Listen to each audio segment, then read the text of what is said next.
to this week's seminar. I'm very pleased to welcome and introduce Ephraim Barowski, who is the Director of the Scottish Council of Jewish Communities, Vice Convener of the Scottish Ethnic Minority Umbrella Organization, BEMIS, or there's a short name for it, and a member of the Scottish Government's Faith Liaison Group. He was formerly head of the Philosophy Department at Glasgow University and compiled the Collins Dictionary of Mathematics. He has been a member of the government's Race Equality Advisory Forum and the Scottish committees of both the Commission for Racial Equality and the Equal Opportunities Commission, Treasurer of the Scottish Interfaith Council and President of the Royal Philosophical Society of Glasgow. He was awarded the MBE in 2009 for services on behalf of the Jewish community of Scotland. Mr. Borowski will speak today on the challenges of the Jewish community in Scotland. And our format will be as usual. First we're going to hear the presentation and then we'll open the floor for discussion. The floor is yours. Thank you very much, and thank you for the invitation, and thank you to Kenneth for suggesting it in the first instance. And what you didn't say in the introduction is what I do in my spare time. Do you have it? That's already a question. That's for after this. No? Just an outline of what I'm going to say. The slides have changed format slightly, so I hope that this will be obvious. How it's meant to be laid out. I'm going to talk a bit about the community itself, and then a bit about the political background, and then a bit about how the two fit together, and then particularly a few things about anti-Semitism, because I know that's something in particular that obviously all of us are concerned about, and then just some general remarks at the end, and then I'll let you all shoot me down. So first of all, about the Jewish community. The way we're structured is that there is an umbrella for the whole United Kingdom Jewish community, which is the Board of Deputies of British Jews in London. And under that, of course, are all the particular Kehillot throughout the United Kingdom, and those big cities that already have a lot of structure of their own form their own umbrella. So the Glasgow community, the Glasgow Jewish Representative Council, has existed for almost 100 years. It was set up at the time of the Baylis case on the initiative, I believe, of the Jewish students. Not the first time that's happened, and was then taken over by the communal machers who thought they could do better and have been not doing better for 95 years. Not quite. At the time of devolution, we felt that we needed to have a Scottish level umbrella, and there already was an informal forum of the Glasgow Representative Council with the Edinburgh Kehillah and occasional, one might say, virtual participation by Dundee and Aberdeen. And what we did was we made that into the formal organisation of the Scottish Council of Jewish Communities, better known to us as ScoJec. So we are the middle umbrella between the UK-wide umbrella, which had existed for nearly 250 years. There will be its anniversary in a year's time, and the Glasgow Council. And just to tell you what we have under that umbrella, we have these four formal communities in Scotland.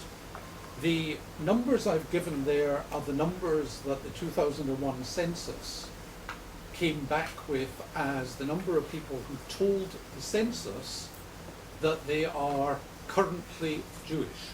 And I'll come back to what that really means in a couple of slides' time when you see what the problem is.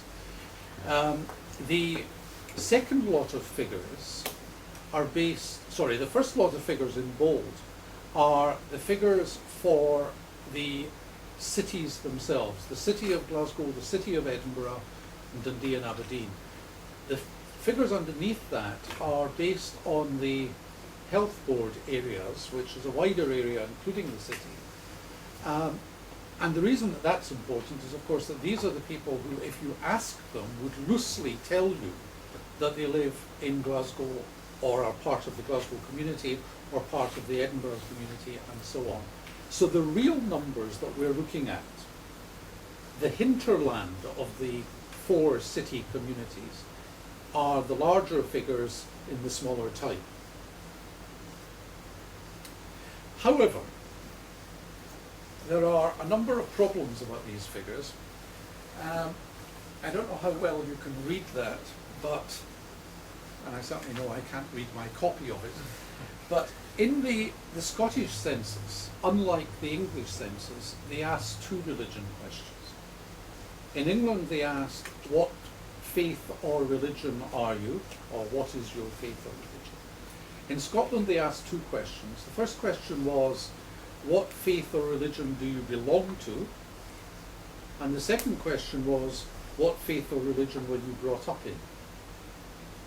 Now, the first thing I'd comment on, and it seems obvious to me, but not to the Registrar General, if you ask, what faith do you belong to, more people will say none than if you ask, what is your faith?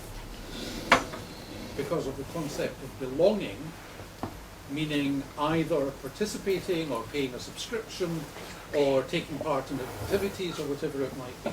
So the numbers are depressed by the way the Scottish question was worded. Then we have the interface of the 2 questions. And what we have is that up there, 6,448 people said that they were currently Jewish. 7,446 people said that they were brought up as Jewish, and only 5,667 people said both. So the figure that I used in the map a minute ago is the figure corresponding to that, what are you currently? And that seems to include people who weren't brought up as Jewish and exclude people who were brought up as Jewish but no longer think of themselves as Jewish. Let me just point out something else while we're here. 6448, I'm not going to ask you to rely very much on your memory. 6580. Now, how does it come about that in the question, the single question that asks, what is your religion? Apparently 6,580 people said that they were Jewish, but when they cross-tabulate the same figures with the other questions, suddenly there's 100 odd fewer people. And the answer to that is, I discovered by having a quick look at the figures this afternoon before I came out, the single table figures are not accurate. What they did was, they first of all calculated the percentage of the population, published the percentages, and then, in making up the table that I derived the map from, they multiplied the percentage of the whole population. And since they only published the figures to 2 decimal places, they've actually lost a lot of the detail. And therefore, if you add up the Jewish populations that they published for every one of the 32 local authorities, or every one of the 8 health boards, you actually get 3 different answers. So that's one example of how imprecise this all is. Then there's, originally this slide was headed, it depends who's asking. It's very helpful that the Etonait has left us for the moment. If you take the figure for people who were both brought up as Jewish and are currently Jewish, and add on to it the people who were brought up as Jewish but no longer say that they're Jewish, and the people who say that they're currently Jewish but were not brought up as Jewish, add all those together and you get 8,365. Now, the reason that that's important is that the reason they told us that they're asking this question at all is that they want to judge, government, public agencies, want to judge the demand that there might be for services from particular ethnic communities, religious communities and so forth. That's fine. But we have to remember that for those purposes, it doesn't matter whether you belong to a show, whether you pay a membership subscription, whatever it might be. The people who suffer from dementia and lose their second language might revert to Yiddish. I know of people who did, but it doesn't matter that they were Bundes and don't regard themselves as Jewish. So when it comes to providing a care home for them, that's where they're going to want to be. So that is a very important figure. Secondly, almost 10%, if you look at the bottom line of the last column, almost 10% did not answer the question at all. It was a voluntary question, different from every other question in the census, including questions about ethnicity. Now, almost 10%, I've taken exactly 10% just because not just because it's easier. Actually, I could justify a higher figure because we all know that Jewish people have a very good reason for not wanting to put on official forms what their religion is. Some people don't need to have a long memory because it's still stuck with them. So at the very least, the same proportion as the rest of the population didn't answer the question.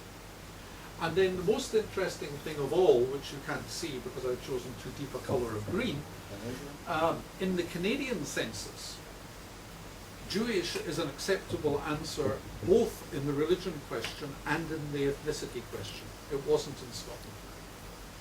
And in Canada, 27.63% more people said that they were Jewish by ethnicity than by religion. And there's no reason to suppose that Scotland is terribly different from Canada, so I've added that on as well, giving a total of almost 12,000, which interestingly is very similar to the figure that the, what's it called itself, the Institute for Jewish Public Research, IJPR, but it's changed its name recently. They come up with a very similar figure of just over 12,000. I come up with one just under 12,000, but their calculation is based on completely different methods, but they come up with the same answer. So when somebody asks me how many Jews there are in Scotland, it really does depend who's asking, and it depends why they're asking. As far as government is concerned, a figure of 12,000 is a maximum, but it's not unreasonable in the sense that it can't be justified. So, having said that, though, I just want to draw attention again to some of the flaws in this. All of this presupposes that we can actually believe the figures that were published. I've already drawn attention to the people who didn't answer the question. Then the people who said that they're of another religion, whatever that might mean. Well, one of the big jokes about the census in 2001 was the number of people who gave their religion as Jedi Knight. I'm told that that's something to do with a film that was current at the time. It's far too obscure for me. Secondly, there's the interesting figures in the row that I've outlined, the Jewish row, other than the purple box. If we believe these figures as published by the Registrar General, and we must because I know him and he's an honourable man, then there are in Scotland 55 people who were brought up as Jewish and are now Sikhs, and 31 people who were brought up as Sikhs and are now Jewish. Now, I have spoken to my opposite number in the Sikh community, all of them, and none of us can name any one of these 86 people.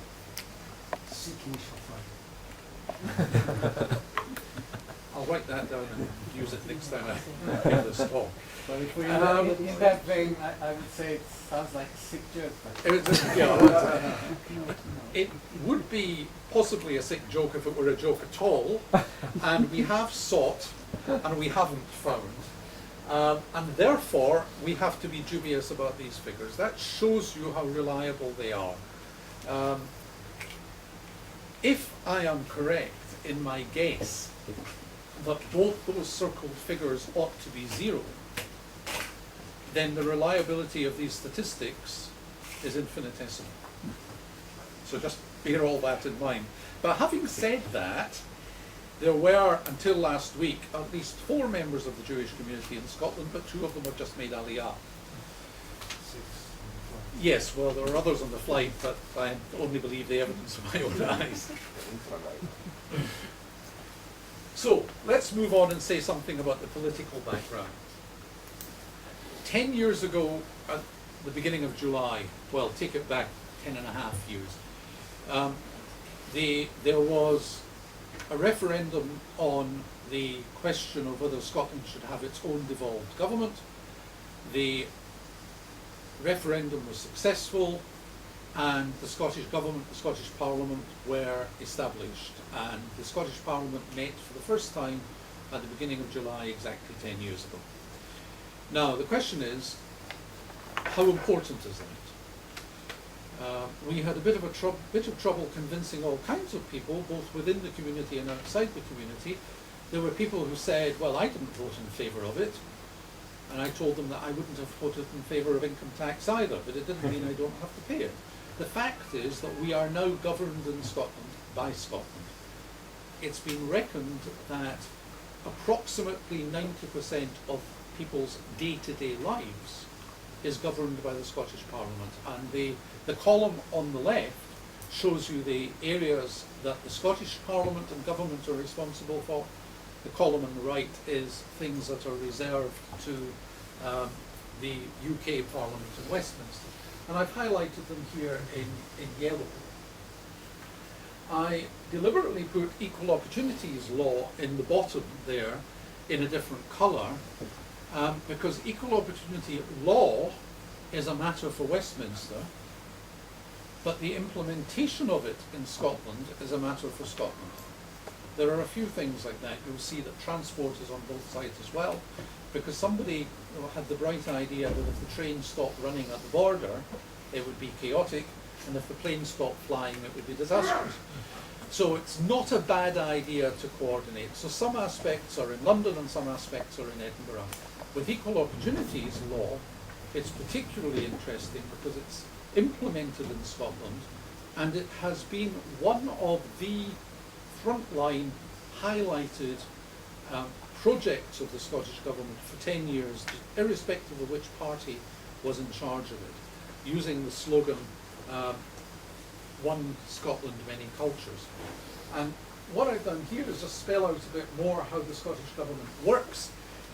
The current Scottish Government, which is led by which is the Scottish National Party, not, notice, nationalist party, but national party, has decided that it will run things on the basis of these 5 directorates that I've listed here. Again, the ones in yellow are the ones that we have most to do with. I'll come back to why we're talking to the Lord Advocate later on. The Scotland office, what used to be the Scottish office, the Scotland office is the United Kingdom government department responsible for the things that were in the right-hand column as applied to Scotland. So there's a bit of friction, as you might imagine, between a Labour Secretary of State for Scotland and a nationalist government in Scotland.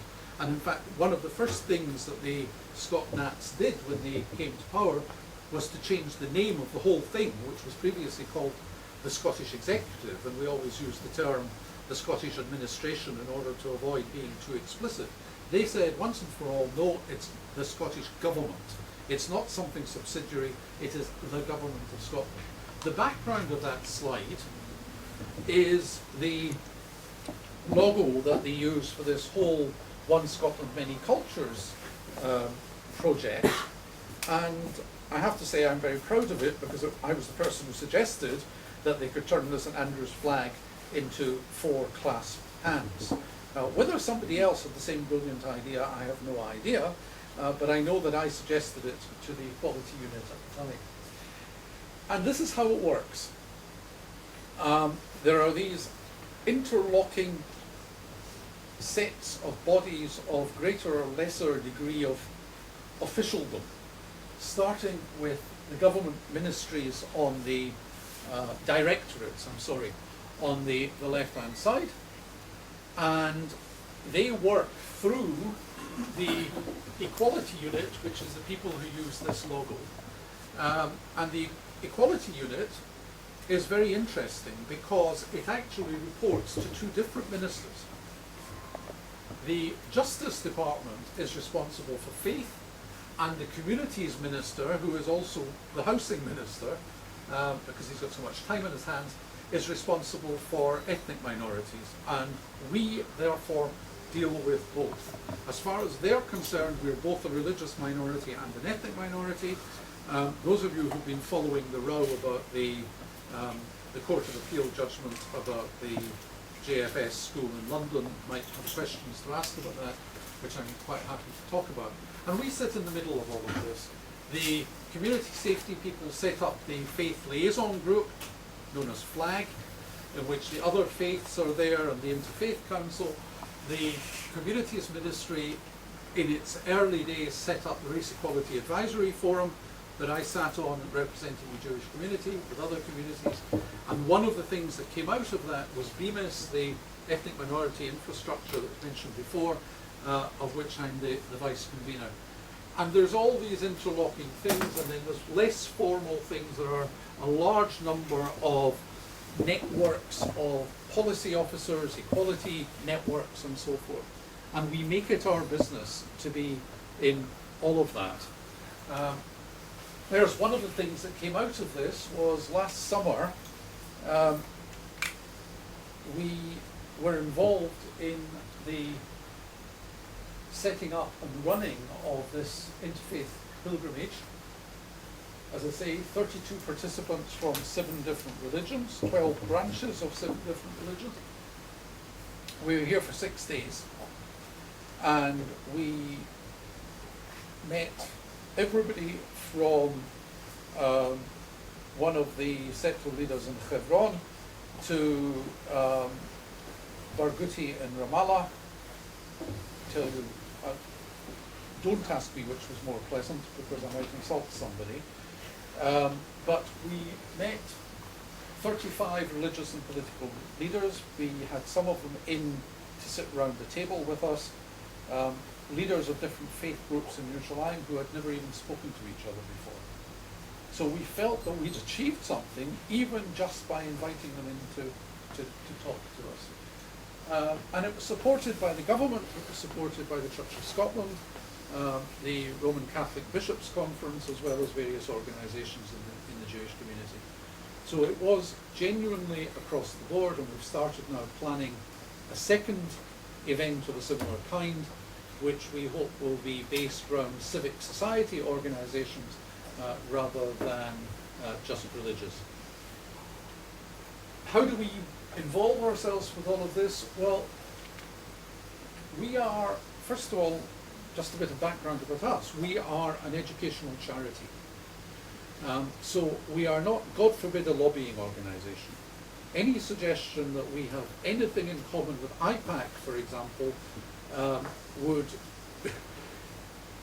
blow us out of the water, frankly. We don't lobby, we educate. We tell people about the interests of the Jewish community and the concerns of the Jewish community. We answer factual questions about Jews and Judaism. It's all there on our website, it's all public.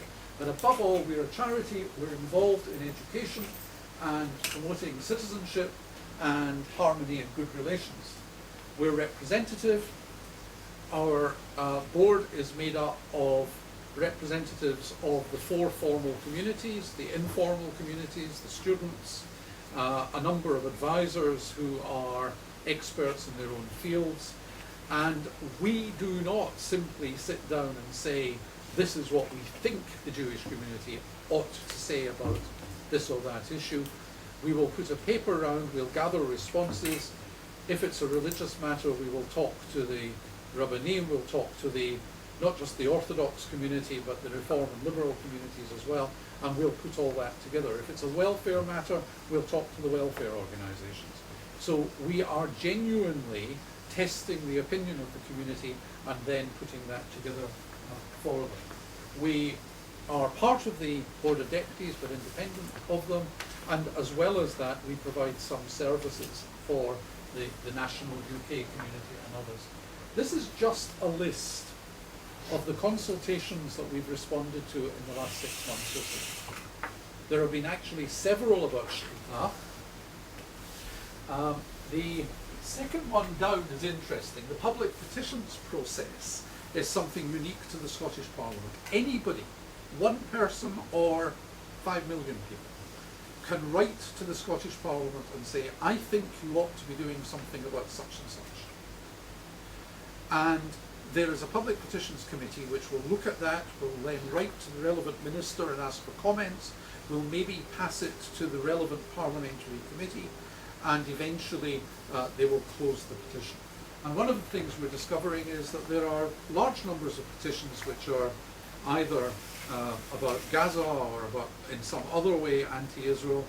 And of course the Scottish Parliament, if you think back to the two column slide, the Scottish Parliament has got no say in international affairs, but they will sometimes write a letter to the UK government saying what their opinion is. So that's one thing we're concerned about.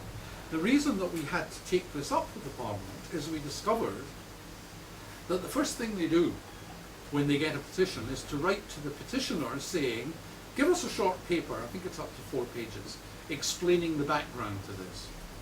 If the petition is about somebody, for example, we've had I think 2 or 3 about Karen Kayemet, JNF in the UK, complaining about their racism, about this, that or the other. They do not write to the person the petition is complaining about saying, what's the answer to this?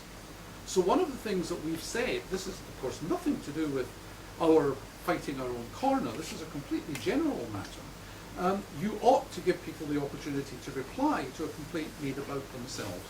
So that's why that's there. Weekend voting, if Britain moved from voting on Thursday to voting on Saturday, then it would obviously affect us. Religious and moral education is obvious. The issue there really is that everything is seen through Christian eyes. The arbitration bill, again, there's a lot of stuff, if you read the British papers at the moment, about so-called Sharia law under the UK Arbitration Act, which is actually only the England and Wales Arbitration Act. Doesn't apply in Scotland. We're having our own. Multi-ethnic Scotland in the health area. Cross-border charities, we discovered that a large number of large communal charities that operate in Scotland had no idea what the law in Scotland was. So we have actually saved them from becoming an object of charity themselves when we all have to go and visit them in prison. End-of-life choices, there's an attempt at the moment by a member of Parliament who suffers from Parkinson's disease to get a bill through Parliament about assisted suicide. There's lots of stuff about boycotts in Israel and so forth. Why are we interested in surface drainage? Well, it's very simple. Communal buildings occupy ground. And if they suddenly start charging charities commercial rates, then a lot of them will suffer financially. But not only that, the basis on which they're thinking of charging is actually irrational. They're going to charge on the basis of the surface area that's open. So if you happen, for example, to be a multi-storey car park with a pitched roof, and you've got 5 floors, then you pay 6 times the amount, because you're paying for each one. So there are issues there that we need to chase up as well. And the criminal justice bill, I will say a little bit more about it. We were alerted to the fact, even although there was a paragraph in the paper that was specifically about Gitin, they didn't think to ask us what our view was. Again, it shows the value of networking. It was the Church of Scotland people, because their parliamentary officer happened to be at school with me, he thought, hey, I really ought to ask Ephraim whether he knows about this, to which the answer was that we didn't. So we got involved with that. Then there was the white paper, and then there was a whole process of drafting and negotiating and, dare I say, lobbying members of parliament and ministers. We took the chief rabbi to Edinburgh and introduced him to the leaders of all the political parties at that time. We wrote to every single MSP, and eventually what you can see there, although I'm not sure you can read it, is a letter to me from the then First Minister saying, don't worry, we'll get this fixed. Now, that was fine, we thought, until it actually went to the Parliament. There's a three-stage process, as there is in Westminster. The discussion went through the relevant committee, the so-called Justice 1 committee, to distinguish it from the Justice 2 committee. There were so many justice issues that they had two committees to consider these matters. There's no basis for the division. And one member of the committee was opposed to it because it was about religion, and we tried to explain that it wasn't about religion. And so it went on. And eventually they recommended to Parliament that our clause should go into the bill. It wasn't until only a couple of days before that we discovered that somebody was actually going to oppose that on the floor of Parliament. So even at the very last minute, when we thought everything was cut and dried, we had another debate on the floor of Parliament. It was excellent in that the spokesman of all the political parties stood up and said how important this was, and in the end the amendment was carried by 107 votes to 8, I think, so there were a few people absent. We thought at that stage that that was it. What we hadn't realised, being naive, is that that's only when the fund starts. Now you have to negotiate with the lawyers about the actual statutory instruments that will govern the activities of the court when a case of this kind actually comes up. So we start all over again. The civil servants, meantime, have all played musical chairs. The lead civil servant's husband is now a tax exile, would you believe, in the Cayman Islands. So, you know, everything that could have got in the way got in the way. But eventually we get our statutory instruments and they're all in place, and we say, you know, this isn't going to work, this isn't right, and the civil servants say, don't worry, you know, nobody will notice that the statutory instrument doesn't say what we think it says, what we wanted it to say. And then they discovered that it also didn't work for the Catholics. And at that stage, it really became a much bigger political problem. You know, you can ignore the Jews. As I said before, there's only, well, 10, 12,000 dollars at the maximum. You can't ignore the Catholics. So suddenly, this can of worms is reopened. We go back round the table. We were advising the Roman Catholic canon lawyers about how to proceed with this, and in the end, they actually had to produce a new set of statutory instruments and a new set of court forms in order to make the thing work for both religious communities. So it took from October, I think, 1999, no, it can't have been, because that was after devolution, spring of 1999 to February 2007, until we were actually in a position where the courts are able to help Argonaut, at least in a small way. Number of other political issues at the moment. The big one that we're working on hardest is using scanning, not just MRI, but scanning in general, radiography, for postmortems instead of using a knife. Now that doesn't matter just to us, it matters to the Muslims as well.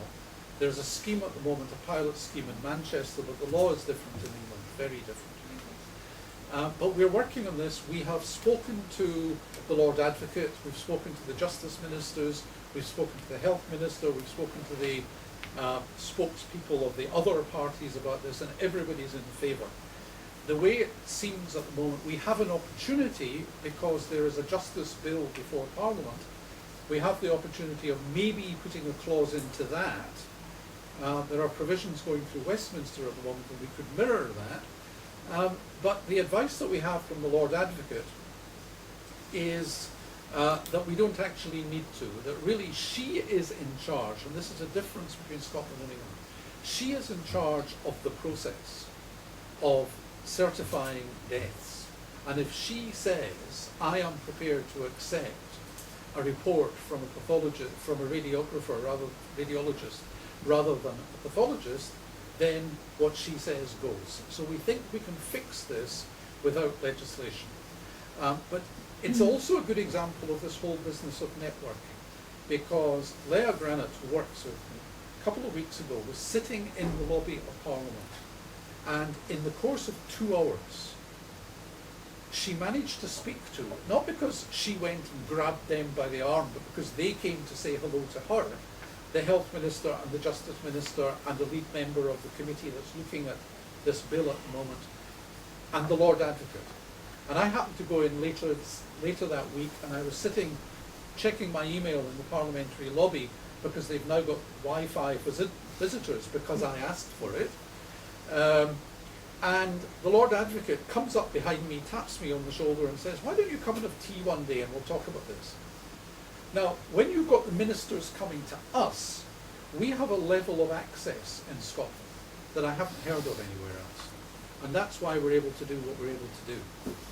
Obviously, we have issues about police and anti-Semitism. There are issues of child protection I won't go into at the moment. The ethnicity question and the census, the issues, well, some of the background I already told you at the beginning, but there's also an issue about the ethnicity question, because they have a ludicrous set of categories, which in my view is reminiscent of apartheid and has lots of other things wrong with it as well. And we're trying to persuade them, I think it's a forlorn battle, that they should allow people either to write in their own ethnicity, or at the very least, to tick more than one box. And I'll come back to that if people want later. The other things there I won't take up time with at the moment. A little bit of anti-Semitism. The pictures on the left were taken at the end of January in the local Jewish cemetery. I have to tell you, nobody else has seen these pictures yet except the Community Security Organisation and a group of senior police officers I was talking to a couple of months ago. The figures on the right are unofficial. I wouldn't want them quoted. But you can see that England was worried because in 1 month they had half of a year's supply of anti-Semitism. In Scotland we had 1.5 years worth. And that is seriously worrying. This is a slide that I use when I'm talking to non-Jewish groups about Judaism and things that concern the community. I want to actually concentrate really on the two at the bottom, because the so-called Macpherson test, this arises out of the Lawrence case when the Metropolitan Police was accused of so-called institutional racism. Part of the outcome of that, the inquiry was undertaken by a Scottish judge called Macpherson, and one of his principles was that if anybody tells you that it's a racist incident, then you have to treat it as a racist incident. That doesn't mean it's true, but you have to investigate it as if it was a racist incident. And one of the things that we've discovered when we talk to some of our dear and close friends, particularly about the Middle East, is, and when we tell them that something that they say about Israel or Israel's behavior or whatever it might be is in essence anti-Semitic, they tell us it isn't. And my point is that that is simply second-order anti-Semitism. It is second-order racism. Racism directed against Jews is anti-Semitism. If you believe everybody else but you don't believe Jews, that's anti-Semitism. The bottom line, applying different standards. It doesn't matter whether it's Jewish individuals or Jewish organizations, or for that matter, the Jewish state. I don't mind. I had this argument with the previous General Secretary of the Scottish Trade Union Congress. If he is opposed to what he calls 19th century European nationalist movements, nationalism in general, that's fine. But then he's got to be opposed to everybody else's nationalism as well, including in the former Yugoslavia, the former Soviet Union, and for that matter, why is he suddenly in favor of Palestinian nationalism? If the only nationalism he's against is Jewish nationalism, That's anti-Semitism. I'm still waiting for him to sue me. He has in fact said that it's one of the things that we'll just have to disagree about. But that is, those two bottom lines are, I think, the most important things that we have to keep pushing all the time. That is the sharp end.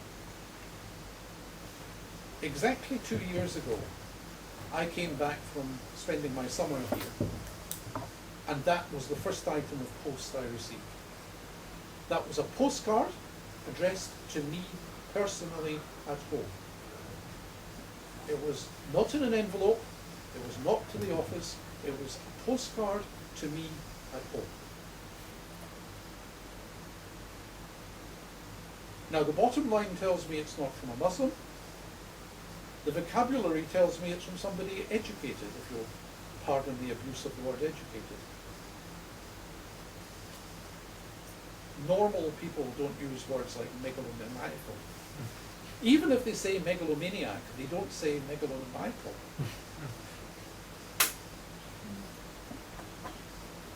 Again, that's from the same talk. I won't say anything about it because we're running out of time. Other communal concerns, well, one of the issues about the ethnicity question in the census is this whole business about black and white. If they use black to mean minority and white to mean majority, then we are not in either group. We're not the only people who are not in either group, but we start to slip through the cracks, and that's a policy matter that we have to push all the time. Again, slipping all the way down to the bottom, the most important message that we keep trying to get across to people is that they can't decide what our view on something is. They have to ask us. That's what we're there for. We are the one-stop shop. That doesn't mean that I'm an expert on all health issues, all education issues, all justice issues, and so on. What it means is I know who to ask. And if there's more than one person to ask, this is why we set the organisation up in the first place, I will talk to all of them and produce a consensus or say that there's a division of opinion. Otherwise, you're leaving it to government to decide whose advice to take. And that's just as bad as taking no advice at all. So other things that we do, and I have samples of this here, and everything you see here, with the exception of the bottom right-hand side, which you can see there, is actually funded by the government. Over the last 3 years, we've had £150,000 from the Scottish Government, which has supported the pilgrimage. It has supported this campaign. We put leaflets and posters into every public library in Scotland, and we start to get people phoning us up and saying, I didn't know that there was a Jewish community in Scotland. I'll tell you a story which is behind that campaign. Well, let me just finish with this and then I'll tell you the story and finish with it. The book, which is based on previous work of Dr. Collins's, much expanded, again funded by the Scottish Government. We now have a copy of this in every school in Scotland and every public library in Scotland. So we're getting the message out there that the community exists, it has concerns, and so forth. Memo is something that we produce for the ethnic minority community or the minority community in Scotland. It's a weekly digest of everything that might be of interest to them. You'll find it on our website. If you really want to become the key in Scottish politics, then that's the place to go. And Four Corners is a quarterly magazine that we produce and circulate to those scattered people in the Highlands and Islands, but we now discover that there are hundreds of people who want to read it, and we get about 1,000 hits a month on the website looking just at that, to say nothing of the other stuff. But as I said before, the message is, if you want to know something, you ask us. You don't make it up for yourself. And that's just as true of you wanting to know about the community in Scotland as it is of other communities wanting to know about the Jews in Scotland. Let me tell you the story behind the outreach project. This is an absolutely true story. The office telephone number, which you'll see there, rings in Leah's house. Nobody knows that. It has advantages and disadvantages. One of the disadvantages is that when somebody wants to leave an anti-Semitic phone message at 1 o'clock in the morning, they are very surprised not to get an answering machine. The advantage is that she answers the phone. She answers the phone to an elderly lady, this is about a year and a half ago, an elderly lady who lives outside Stirling, right in the centre of Scotland. And she's lived there for maybe 40 years. Her husband died 25 years ago. Now she's starting to feel lonely. She's on her own. Can we put her in touch with any other Jews in the area? And Leah says, well, data protection, I can't hand out information like that. I'll talk to a few people and I'll ring you back. 35 minutes later, the phone rings. And it's an elderly lady who lives just outside Stirling, right in the centre of Scotland. She's been there for 40 years. Her husband died 25 years ago. She's feeling lonely. She wants to know if there's anybody else.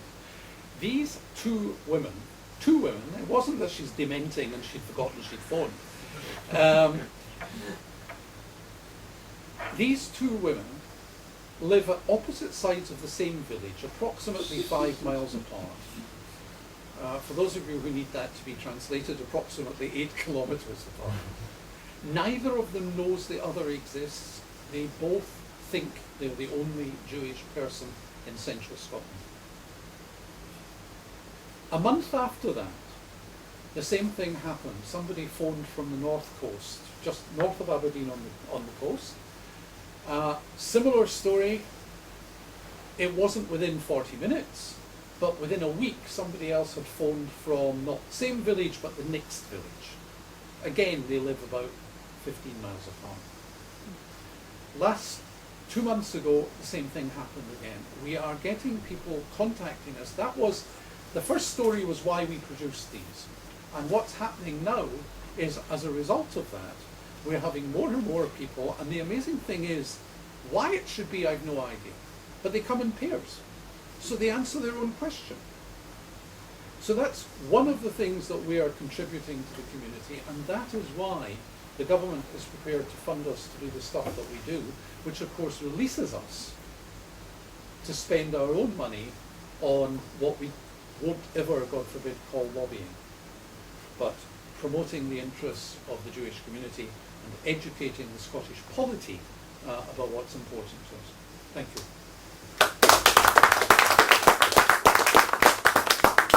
Thank you very much. We have now time for discussion, questions. Adam? Yeah, have Scottish universities been used for anti-Zionist agitation like they have in the rest of the UK? And do you keep an eye on that? Not directly. The Jewish students are very well organised.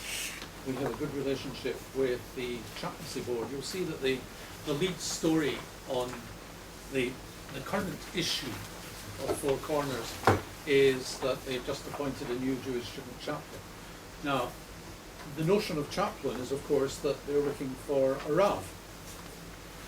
But part of the job is, of course, not just providing religious services. I've got a couple of other older issues here as well. We can pass them round and see what we're up to. And this is our annual report from last year. The part of the chaplain's job is, of course, to provide support for the Jewish students in whatever's troubling them. And quite a lot of this is troubling them. There has been a lot of trouble in the Scottish campuses. There have been various attempts at boycotts. There's been a lot of lies told as well. We discovered that a lot of the campaigns on individual campuses were being orchestrated centrally, as far as we could tell at any rate, and they were building on each other's, and they were misrepresenting what had happened in one place in order to take it a step further in the next. That bottle of water in front of you is very interesting, because one of the focuses of the campaigning in Scotland has been Eden water, May Eden. Now, May Eden comes from Blantyre. How many of you have heard of a yeshuv called Blantyre? No, I didn't think so. Well, you know, it's Scottish water bottled in Scotland, and a lot of the people who have cancelled their contract with it have cancelled it for one of two reasons. For example, one, Scottish local authorities have formed a purchasing cooperative. So the people who used to buy their water from somebody that the cooperative is not now buying in bulk from have lost the contract. If you're one of the pro-Palestinian pressure groups, then you present this as, last week we said they shouldn't buy Eden water, Eden Springs. This week they stopped buying Eden Springs, post hoc ergo propter hoc. No, nothing to do with it. Completely independent commercial reason. There was a discussion in the Scottish Parliament in which it was actually pointed out that it came from Blantyre, and there was a lot of amusement in the committee that was discussing it, and they then shelved the whole issue. But again, what they will tell you is that they discussed it in Parliament, and now the Parliament doesn't buy water anymore. Why the Parliament doesn't buy water anymore is it's decided not to buy bottled water. There's no reason not when in Scotland. You know, we're not talking about the Red Line and the Kinneret. You know, we get quite a lot of water. You can have some of it. You can have actually most of it. But the Parliament has decided to stop buying bottled water and simply to install geysers, taps, in appropriate places around the building. But again, that's being claimed as a success. But one of the most interesting things was what didn't happen. The Glasgow, for example, the university, I think, foolishly gave in to some of the demands of a group of students who had occupied one of the university offices. They gave in to those demands, one of which was to have a fundraising campaign. And there's a branch, the only UK branch of One Voice, which many of you will have heard of, is in Glasgow. They went along and said, fine, have a campaign, but don't have a campaign just for one side. So the university agreed to have a collection for a medical charity that would send the money ultimately to Gaza, and an Israeli medical charity as well. I can't remember which ones they were. The interesting thing was that the occupiers then refused to support the fundraising effort because some of the money was going to Israelis. Some of them came and took the cans and scratched out the name of the Israeli charity. Some of them refused to have anything to do with it. They refused to take part in a demonstration with a slogan about peace and justice for both sides, because they're not interested in both sides. And it became increasingly apparent over the period of about a month that that was the pattern.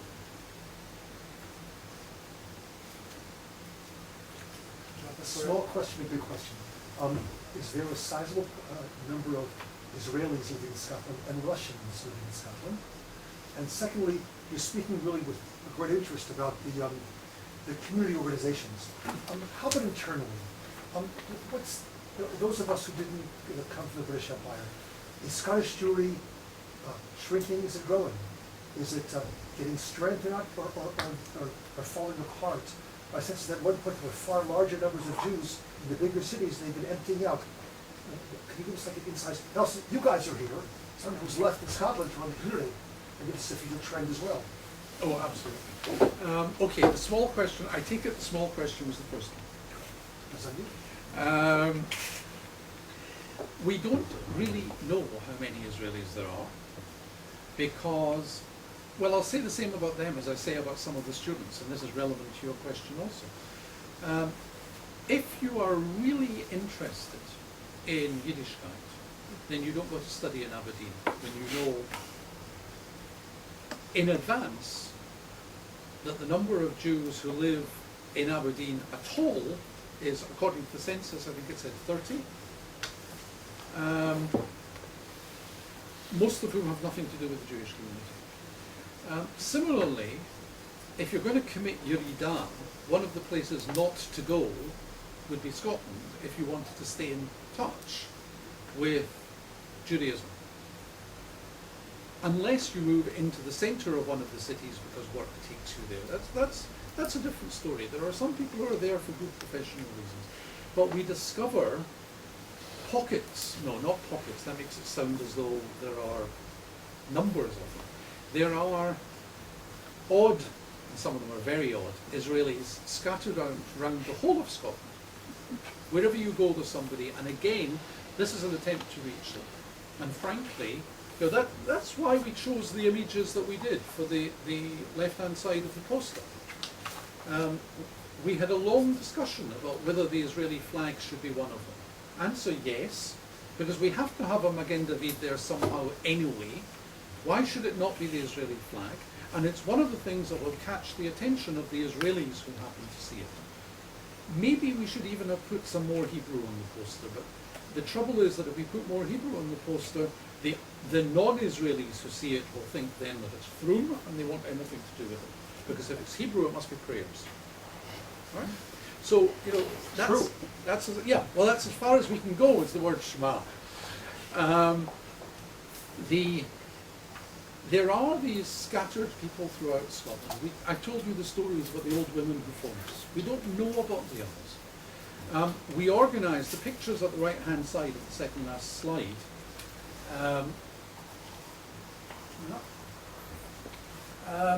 That was Purim on top, was Purim in Dundee last year. That's me on the left, you know, the one who looks Jewish. That's the traditional dress of the, I was going to say Rishon LeZion of Scotland. The one below is Hanukkah in Loch Gilphead. Hands up those who know where Loch Gilphead is. Yeah? Okay.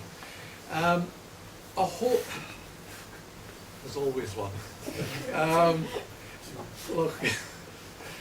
Loch Gilphead is, as they say in Chinese, an Allerschwarz Yor, halfway up the left-hand side. It takes 2 hours to drive there. He knows where Loch Gilphead. He's forgotten where. No, I do. No idea. We go up there. We take over a local community centre. We have our Hanukkah party with a Christmas tree in the other corner, and we get the local chevra come along to light their Chanukiot, and that's what you've got a picture of there. Now, last year, out of the blue, an Israeli family turned up. We don't even know how they heard about it, because they're not on the mailing list. They were talking to somebody who knew somebody who was on the mailing list, and the message somehow got to them. So this family comes from one of the islands, drives 2.5 hours to come to our Hanukkah party in Loch Gilphead. As I've treft sich. So that's that question. Russians, there are a few Russians, one of whom owns a Chazatreif restaurant in the centre of Glasgow. And 5 families in the school. Sorry? 5 Russian families. 5 families in the school. That's more recent. Yes. That's more recent. The one with the restaurant, she runs the restaurant. He's a very well-known musician. They've been there 15 years, 20 years. Yeah? So there are some Russians, but the fact that they have, it's interesting. What ties them to the community is the school. There's a Jewish primary school. There's no Jewish secondary school. But when they arrive as refugees and they are put in a 20-story building in the middle of a public housing scheme that you wouldn't want your enemies to live in, the fact that they have an excuse to get out of there so that their children can be within walking distance of the school means that we have the same problems that you have here with people who are maybe only claiming to be Jewish. So I don't know whether any homework has been done on the actual status of the families in the school, but that's an encouragement. What we don't see, I think, in general, is those same families having a lot of connection with very much else in the community.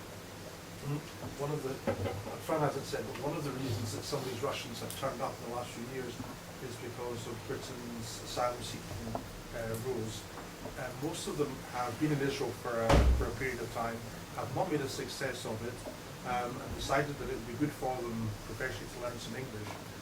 So they get out of Israel. They have to use their Israeli passport to leave Israel. They stop somewhere en route. They destroy their Israeli passports and just have their Uzbeki, Azerbaijani, or whatever, say that they were victims of anti-Semitism in Uzbekistan or wherever, and claim asylum when they arrive in the UK. There was one family, their younger boy was bar mitzvah, and somebody had the gumption to put them in touch with the shul, and they made a big fuss about it, and the family stayed with us for Shabbat. And Somebody heard them speaking Hebrew in Tesco's. That's, Oh, that's how the connection was made. Is that what it was? Okay. So they're sitting around my table on Shabbat, and they're telling me that they escaped from Russia because of discrimination against the Jews, and they went to Israel. And they left Israel, this is what they said, because of discrimination against the Russians. This is one of the very few 100% classical Jewish families on both sides. The Jewish community is, the numbers are in decline. Yes, and that's the second question. And probably about half of what it was about 25, 30 years ago. We have 4 children, 2 in Israel, 2 in London. You speak to people, contemporaries who have kids of about our age, there are very few, probably less than 10% of the original peer group that was born, say, 30 years ago, are still in Scotland.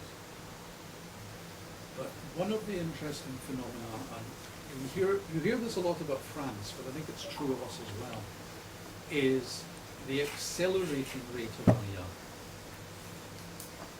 On our website have searched for Scottish Jewish or Scotland Jewish or any combination of those 2 words. It's not very difficult. We come up top of the Google search. But this expert in Jewish studies who lived in Inverness has never thought of looking for Scottish Jewish to find out that there's a Scottish Jewish community. Nebbish. There's another family from the same area of Glasgow who either has just come or is just coming. So yeah, there's a lot of traffic out the way, and as Kenneth says, the community is declining very rapidly, but in different directions and not necessarily in a negative kind of way. Kenneth worked out that unless something very strange happens, there will only ever have been something of the order of 30,000 Scottish Jews.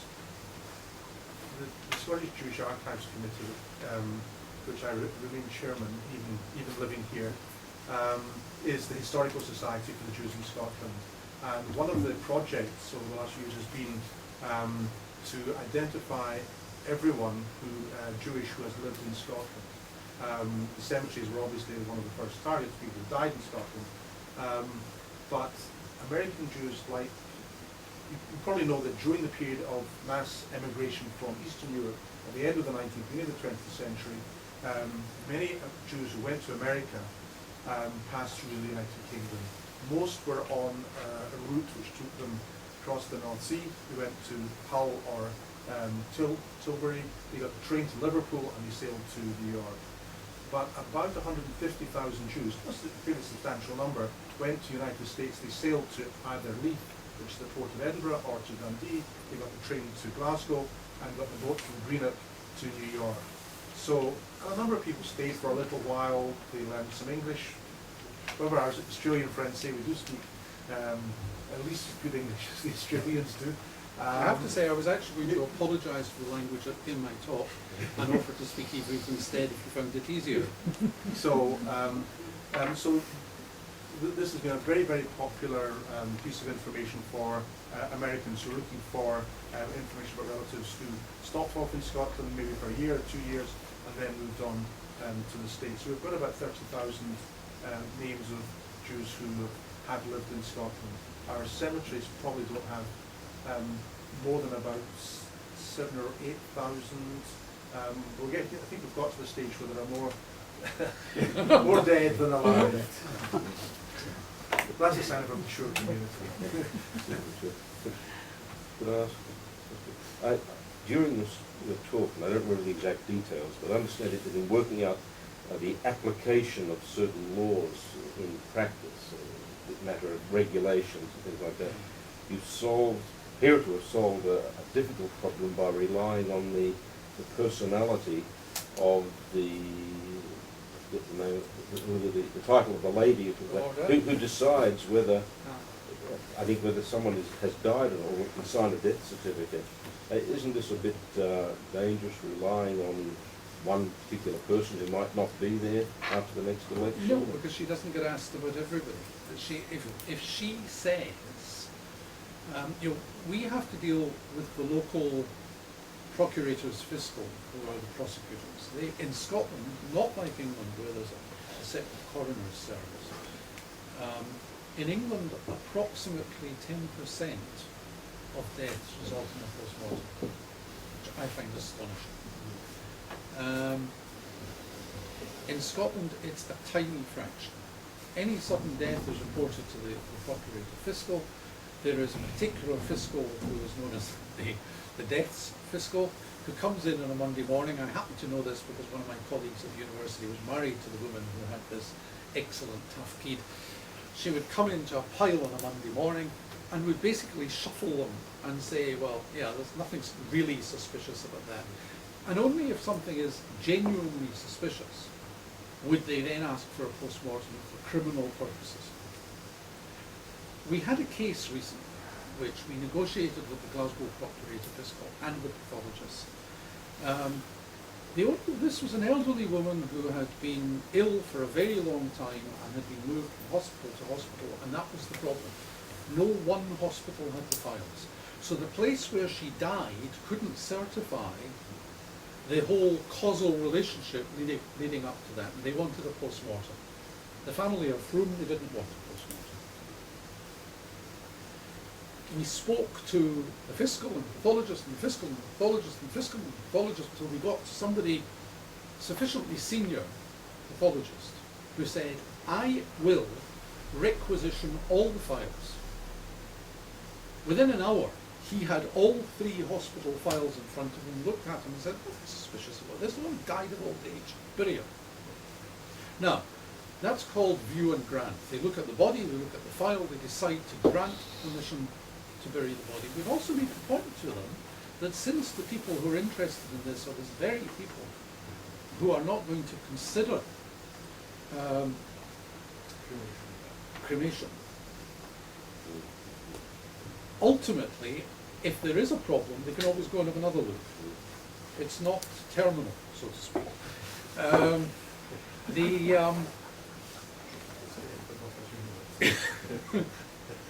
It's not terminally dead. It can come back for another go. So if the boss of these people says, you don't have to have a qualification, you don't have to be a member of the Royal College of Pathologists.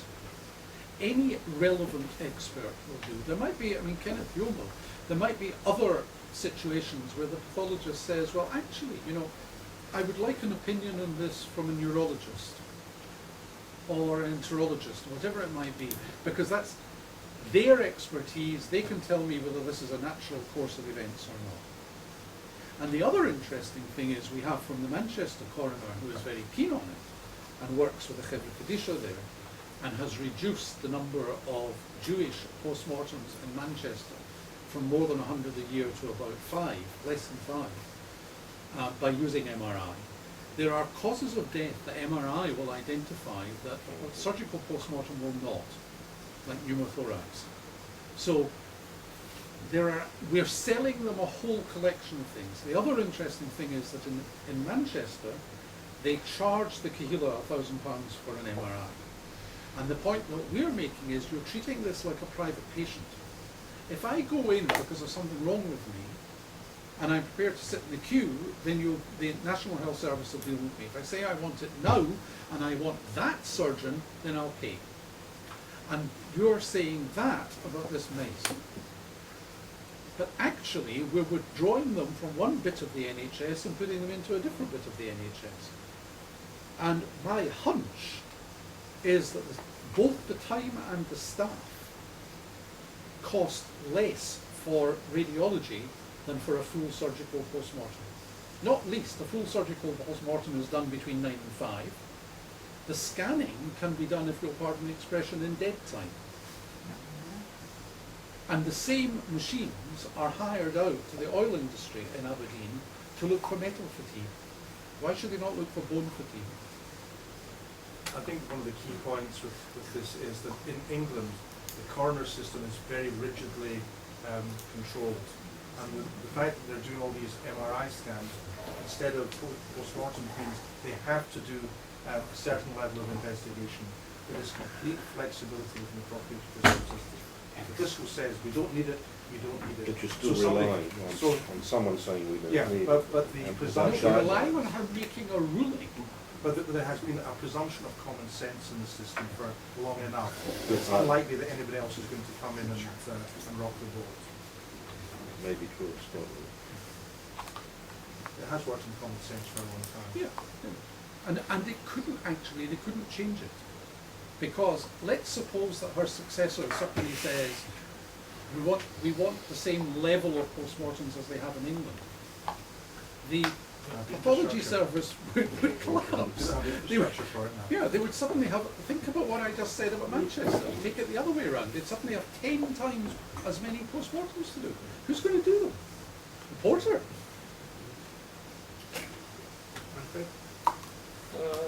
Fine, thanks a lot. That's really very interesting overview. Well, if we think about Scotland, first of all, there are 3 anti-Semitism issues which come to mind. First one is, for some reason or the other, Dundee has the image of being a very anti-Israeli council. Yeah. The second thing is the Edinburgh Film Festival. And the third thing on which you have very, very briefly touched is the STUC.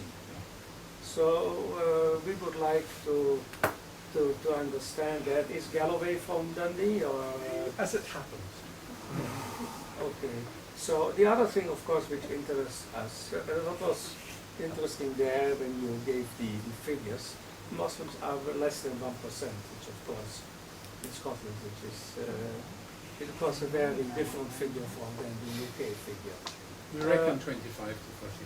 Yeah, okay, that's less than 1%. I mean, where do you find that still in civilized Europe?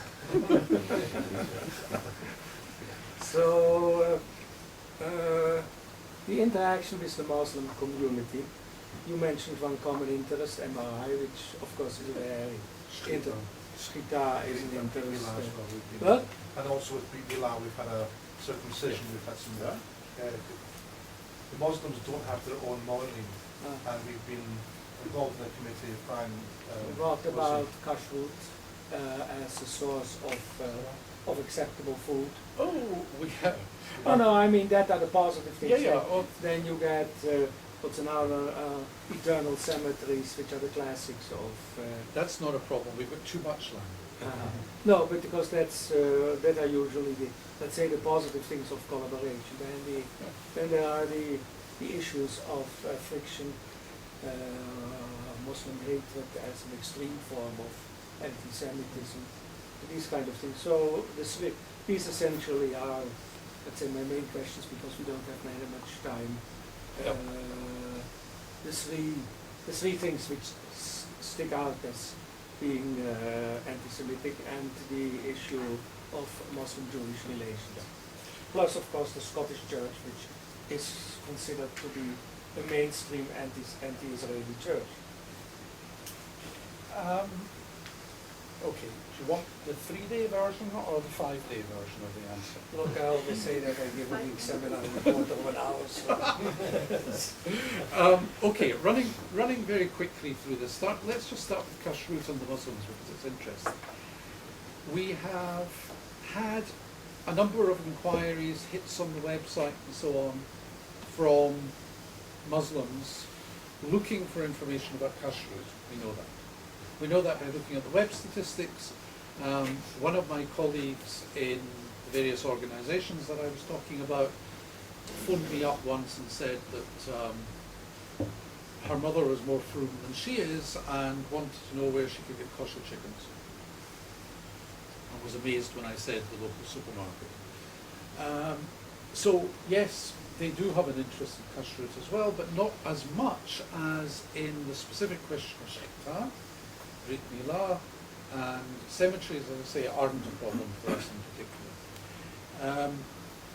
We also discovered, this just happened last month, we found by chance, we thought, that there is an Arabic version of our website.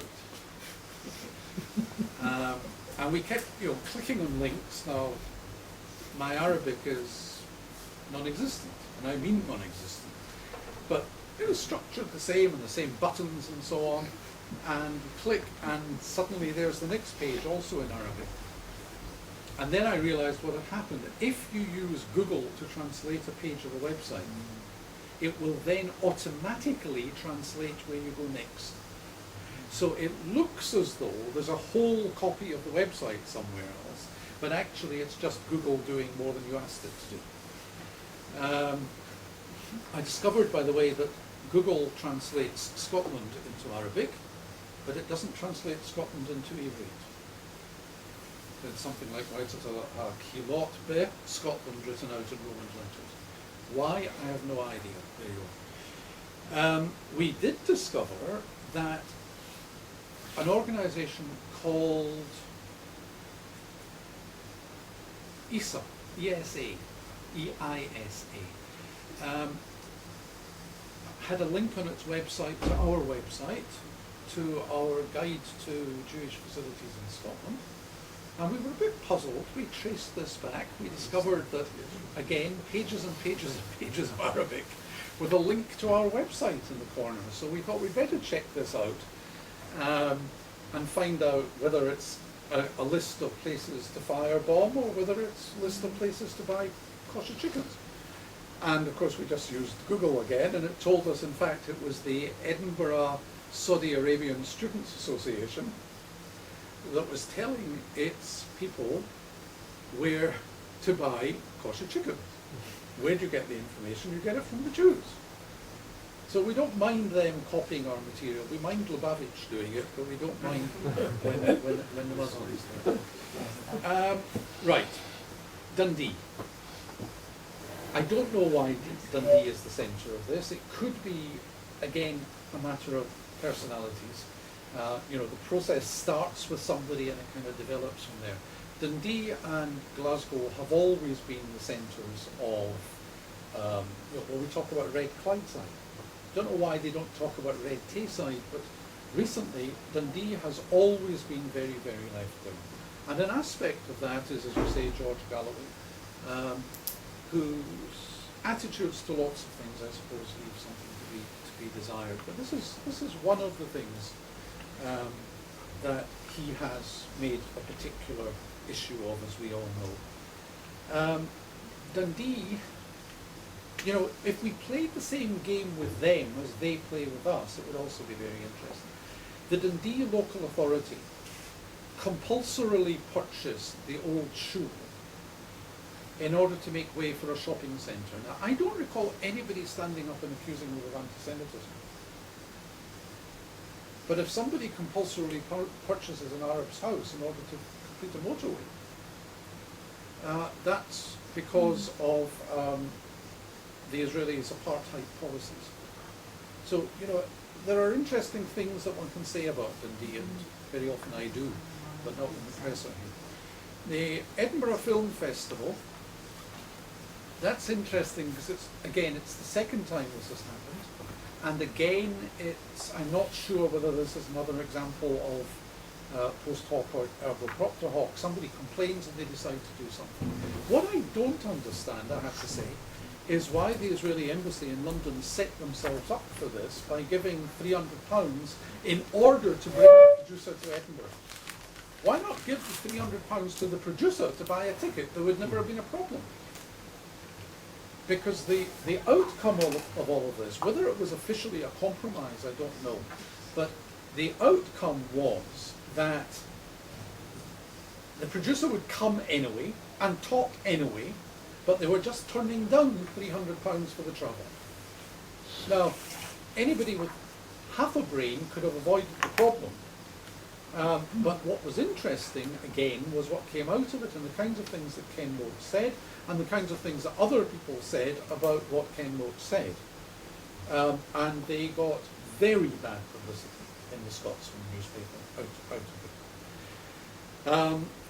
The Church of Scotland, well, I don't think it's as bad as you say it is. It's certainly no worse than the American churches that have called for disinvestment from companies that work in Israel, Caterpillar, and so on. The Church of Scotland, in fact, did not pass that notion about disinvestment and boycott. They produced a very long report which was reasonably balanced. The fact that people say things that we don't agree with doesn't mean that they're prejudiced. It just means that they disagree with us. And one of the problems I have, and maybe I should add it to that slide with the Macpherson stuff on it, one of the things that concerns me, which is in the same area as the Macpherson test and not being allowed to speak for ourselves and so forth, is that the way the Church, not so much the Church of Scotland, but the way the Scottish TUC have developed is that this isn't just a disagreement. They are not simply saying, look, we think you're wrong and you think we're wrong. That's a normal, reasonable, rational disagreement. What they are saying is that our position is illegitimate. We're not even prepared to discuss it. You are not allowed to hold those views.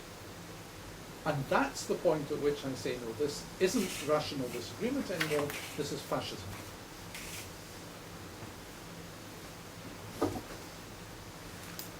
I don't usually do quick answers, but I think I covered everything you asked. Do I? No, you don't. No. Well, you did once. And just something else. And What- Kenneth will remember exactly where. Oh, yes. The tragedy at Lockerbie, were you involved with that? Not personally. Well, actually, yes. We were at a meeting in somebody's house when the daughter of the house came rushing in and said, you'd better watch the news. It was Christmas Eve. What happened next was that, not wearing this hat, because we didn't yet exist, we then started getting contacts from people, various Chevra Kadishas wanted to help. Gateshead were the nearest. When Manchester, of course, are bigger. Sorry? Oh, yes. And the problem, of course, at that stage, we didn't know whose jurisdiction it was.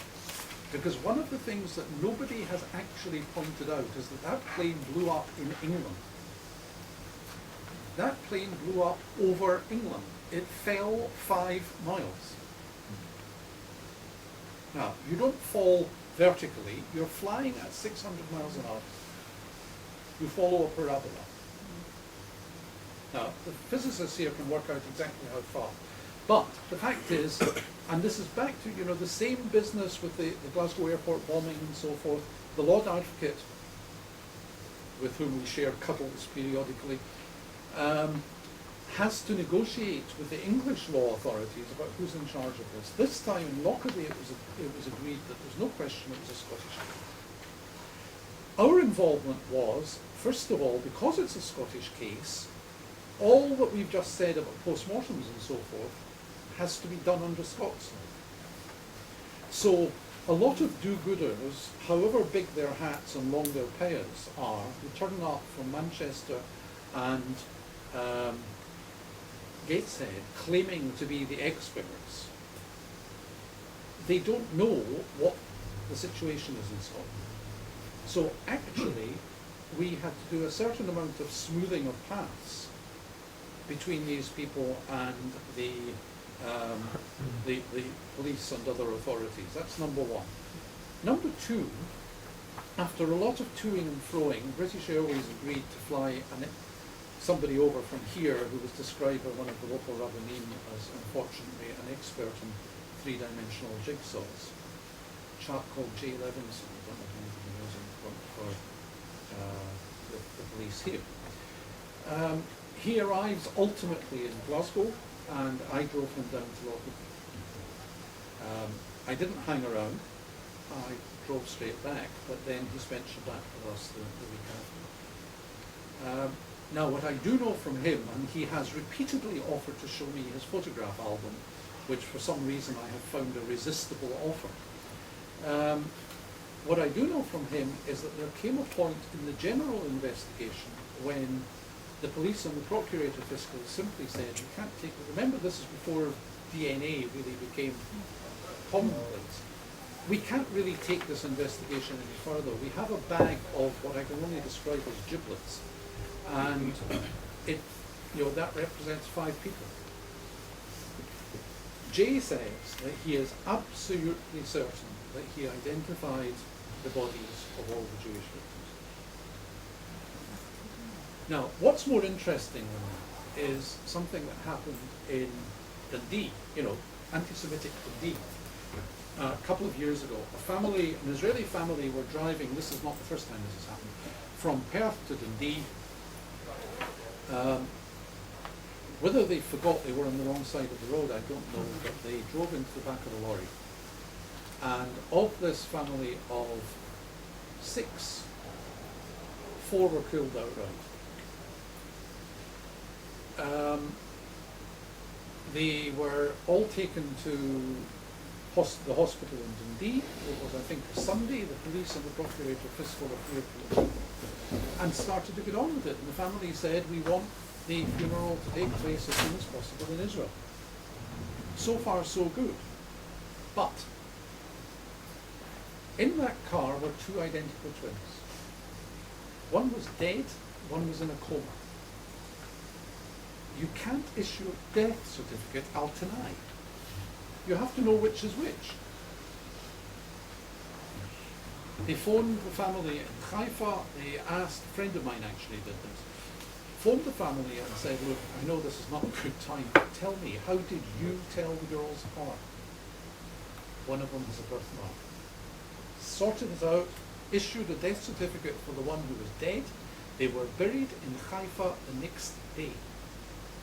Now that requires the Dundee authorities, the Dundee police, the Dundee procurator fiscal, everybody else to get their act together so quickly to allow the Levaya to take place the following day. Not just there, but here.